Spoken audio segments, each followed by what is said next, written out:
ஒருவேளை நீங்கள் சொல்லலாம், எங்கு திரும்பினாலும் சோதனை, எங்கே நோக்கினாலும் சோதனை, சோதனையும் வேதனையும் எங்களை தொடராமல் தொடர்கிறது, எங்களை துரத்தாமல் துரத்துகிறது என்று சொல்லிக் கொண்டிருக்கலாம். என்ன செய்யலாம்? கர்த்தர் சொல்லுகிறார், சோர்ந்து போகாமல் எப்பொழுதும் ஜெபம் பண்ண வேண்டும். ஐயா, லூக்கா 22:46 இன்னும் மார்க் 14:38 கர்த்தர் சொல்லுகிற நல்ல வார்த்தையை கேளுங்கள்.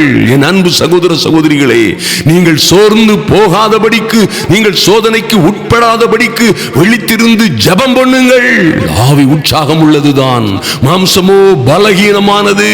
கர்த்தாவே, எங்களை சோதனைக்குள் பிரவேசிக்க பண்ணாமல் எங்களை தீமையிலிருந்து ரட்சித்து காத்துக்கொள்ளும் என்று நீங்கள் தேவ சமூகத்திலே மன்றாடும் பொழுது, தேவ சமூகத்திலே காத்திருக்கும் பொழுது, இந்த உலகத்தில் காணப்படுகிற எல்லா சோதனைகளிலும் இருந்து உங்களை ஜெயம் கொள்ள செய்வார் என்பது நிச்சயம், மாற்றமே இல்லை.